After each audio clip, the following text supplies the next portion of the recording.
Les SUV, il y en a plein. Certains disent même qu'il y en a trop. Les SUV électriques, il y en a déjà beaucoup moins, même si on connaît depuis longtemps la Model X, ou bien l'Audi e-tron Quattro, ou bien le Mercedes EQC, ou Jaguar I-Pace. Les petits SUV électriques, il y en a encore moins. On connaît le Hyundai Kona EV ou le Kia e-Soul. Et il y a maintenant le DS3 Crossback e-Tense. Et alors celui-là, il s'est fait sa niche juste pour lui. C'est un petit SUV électrique premium. C'est le seul. Techniquement, il utilise la même plateforme et la même batterie et le même moteur électrique que la i208 qu'on a essayé récemment. C'est donc une batterie de 50 kWh embarquée, 46 kWh utile, un moteur de 136 chevaux et c'est une architecture qui va partager avec aussi la Corsa i et le i 2008 de Peugeot qu'on va essayer le mois prochain. Le côté premium de ce DS3 Crossback se retrouve de l'extérieur avec les poignées qui s'ouvrent quand on approche et bien sûr avec un intérieur qui se veut plus soigné que ses rivaux. La plupart des finitions sont disponibles sur ce DS3 Crossback e-Tense. Nous, on a droit à la Performance Line Plus qui se distingue facilement de l'extérieur avec la plupart des chromes qui sont remplacés par du noir. L'intérieur de ce DS3 Crossback ne ressemble à rien d'autre avec ses boutons de console centrale en losange. Si vous aimez l'originalité, il y a de quoi faire. Le grand écran central de 10 pouces est en série sur cette finition haut de gamme et se montre assez réactif, mais on appuie souvent sur les boutons situés juste en dessous sans le vouloir en manipulant l'écran, agaçant. L'ergonomie nécessite un temps d'accoutumance avec les commandes de vitre électrique reprises de la DS7 au bas de la console centrale, autour du levier de vitesse. Celui-ci a droit à un E stylisé comme e-Tense. Le combiné d'instruments numériques est en série sur toutes les versions, mais l'affichage tête haute de notre modèle d'essai est réservé aux finitions hautes. La qualité de présentation est globalement conforme aux prétentions haut de gamme de ce DS3 Crossback, mais le nouveau capture, moins prétentieux, ne fait pas moins bien dans ses finitions hautes. L'équipement est plutôt complet, avec par exemple les feux matriciels en exclusivité sur ce segment, mais un Kona EV a droit à des sièges avant ventilés, indisponibles ici. À l'arrière, l'habitabilité souffre du petit gabarit de ce DS3 Crossback et se révèle l'une des plus faibles de la catégorie. On a un peu l'impression d'être engoncé sur cette banquette et la découpe des portes n'arrange rien.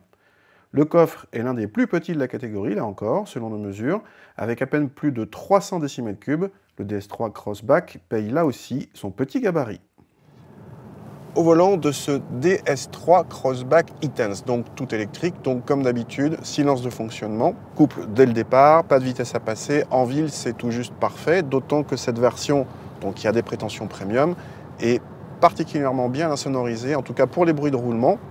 Il n'y a que les bruits aérodynamiques à 130 km/h qu'on espérait un petit peu moins fort. Au niveau des performances, ça relance largement assez bien. On rappellera quand même que, comme sur la i208, selon le mode de conduite, donc sport, normal ou éco, on n'a pas le même couple, la même puissance. On a les 136 chevaux uniquement en sport et on descend à 60 kW, c'est-à-dire à peu près 82 chevaux en mode éco, avec beaucoup moins de couple.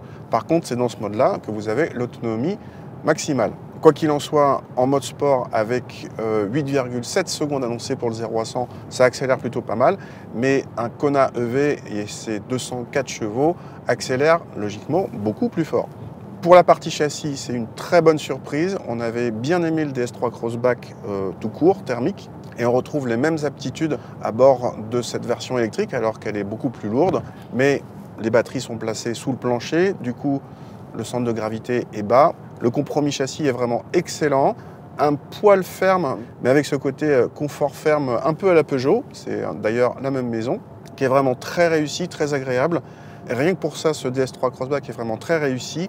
Il a vraiment un côté premium pour cette partie plaisir au volant et bien meilleur qu'un Kona EV ou qu'un Kia e-Soul. Question autonomie, DS annonce 320 km en cycle WLTP, mais comptez plutôt sur un gros 250 km en moyenne, 300 km en étant adepte de l'éco-conduite. C'est loin du Kona EV ou du Kia e-Soul qui nous avait impressionné avec quasiment 400 km mesurés par nos soins. Logique puisque ces derniers ont des batteries plus importantes, 64 kWh au lieu de 50 kWh, mais pas très cohérent avec le positionnement premium de DS. Si vous achetez un DS3 Crossback e-Tense, DS vous inscrit d'office au réseau Free2Move, qui dispose selon DS de 130 000 points de recharge en Europe, dont certains en charge rapide jusqu'à 100 kW, puisque ce DS3 Crossback peut le supporter. Le Kona monte théoriquement à 77 kW, mais de toute façon, de telles puissances sont rarement atteintes aux bornes. Côté tarif, le DS3 Crossback E-Tense s'échelonne de 39 000 à 46 000 euros, moins les 6 000 euros de bonus écologique.